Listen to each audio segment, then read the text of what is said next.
السلام عليكم.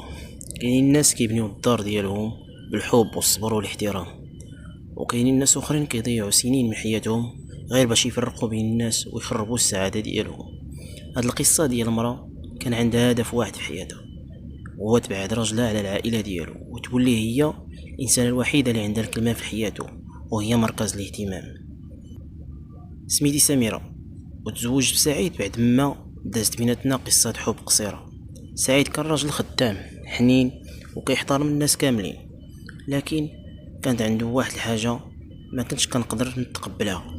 كان متعلق بزاف بمو، كل نهار تقريبا خاصو يدوز عند والديه، وكل مناسبه خاصها تكون مع العائله ديالو، وكل قرار كبير كيستشر فيه الام ديالو قبل اي واحد، قبل مني حتى انا.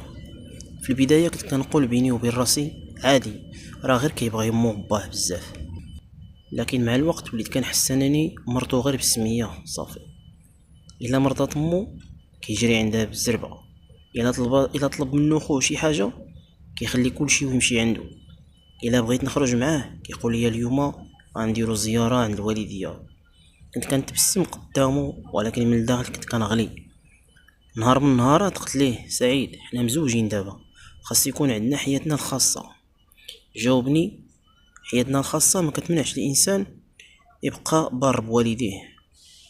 الجواب هذا كان كيضايقني كتر، حيت كنحس انني كنفس العائله ديالو كامله. حيت قبل ما نتزوج بسعيد كانت حياتي مختلفه بزاف. كنت بنت وحيده عند والديا، وتربيت وسط اهتمام كبير وحب ما كان كينقصني فيه والو. كنت خدامه في واحد المحل ديال الحوايج. الطموح ديالي كان بسيط، هو نلقى راجل يقدرني ونبني معاه اسره ونستقر معاه.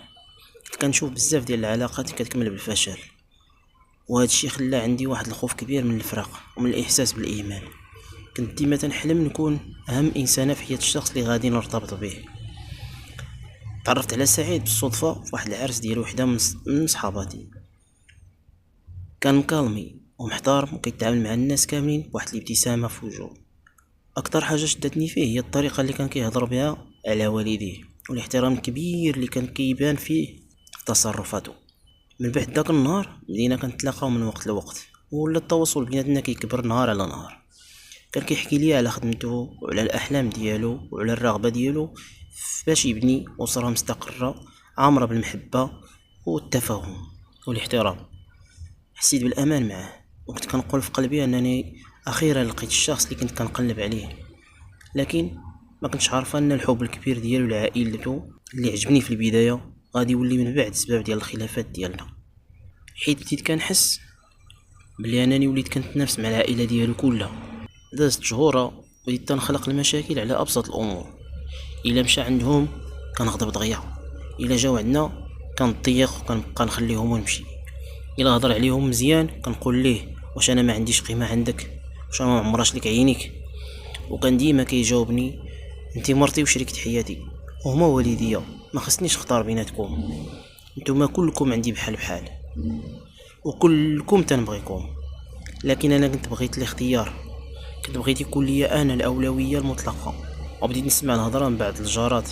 وحده قالت لي الا خليتي هكذا غادي تبقاي ديما انت الثانيه في حياته. ووحده اخرى قالت لي خاص الراجل يعرف ان دارو هي مرتو. وهذا الكلام هذا بدا كيأثر فيا صراحه. ملي كنسمعو نهار على نهار ولا كيأثر فيا اكثر من القياس. بديت كنرفض الزيارات ديالهم، ونقول ليه بلي راني مريضه، ونخلق توتر ملي رجع من عندهم. بديت كنلقى السبات اي حاجه باش انني نبعدو عليهم. حتى ولا هو كيتردد قبل ما يمشي، لكن في بلاصه ما نفرح وليت كنشوف الحزن في عينيه. كان كيحاول يرضيني ويرضيهم، ولكن كان واضح انه كان كيتعذب من الداخل. حتى جا نهار قالت ليه مو ولدي واش شي حاجه تبدلات. سعيد سكت ما جاوبهاش، ما قدرش يهضر، حيت كان عارف ان السبب هو انا. من بعد شهور بدا التوتر كيكبر بيناتنا، ولينا كنختلفوا بزاف، ولاو المشاكل بيناتنا كيكتاروا. بديت كنقول يا انا يا عائلتك، كان الجواب ديالو ديما واحد: ما نقدرش نتخلى على الناس اللي ربوني. هاد الجمله هادي كانت كتزيد النار في القلب ديالي. حتى في واحد الليله بعد واحد النقاش طويل قال لي سميره، الحب ماشي هو انك تعزل الناس على اهله، الحب هو انك تكوني جزء من العائله ماشي تكون انت هي السبب في التفرقه. بقيت ساكته وكنشوف فيه. لاول مره حسيت انني يمكن غلطانه، وبديت كنتفكر بدايات ديال الزواج ديالي، كيفاش كانت امو كتستقبلني بحب وكتعنقني وكتسالم معايا وكتكبر بيا وسط الدار، وكيفاش باه كان كيسول عليا كل مره ما كنجيش ولا كنغبر، وملي كيشوفني كيفاش كيفرح ملي كيشوفني، وكيفاش اختو كانت كتجيب ليا الكادوات، ما خلات روايح اللي عطات ليا، ما خلات حتى حاجه، حوايج من حوايجها كنت كنلبسهم وما كانش عندها حتى شي مشكل. وفهمت بلي لا، المشكل ما كانش فيهم، المشكل كان فيا انا، في الاحساس ديالي بالخوف، الخوف من انني نكون ماشي رقم واحد في حياته. ولكن الحقيقه ان القلب ديال الانسان يقدر يحب بزاف ديال الناس بلا ما ينقص الحب من حتى شي واحد، كيعاملهم كاملين بواحد الحب. من داك النهار قررت نبدل راسي، مشيت عند مو، طلبت منها السماحه وبكيت قدامها، حضناتني وعنقاتني وقالت لي انتي بنتي قبل ما تكوني مرات ولدي.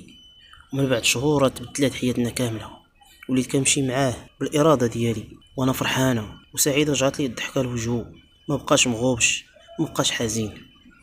وفهمت واحد الدرس مهم، المرأة اللي كتبغي راجلها بصح ما كتطلبش منه يقطع صلته بعائلته، ولكن كتعاون باش يحافظ على الحب والاحترام بين الناس كامله. ومن ذاك النهار وليت كنقول لاي امراه مزوجه ما تخليش الغيره من الاهل ديال راجلك تدمر دارك، حيت العائله الا كانت زوينه كتكون واحد النعمه كبيره، ماشي منافس خاصك تربحي عليه.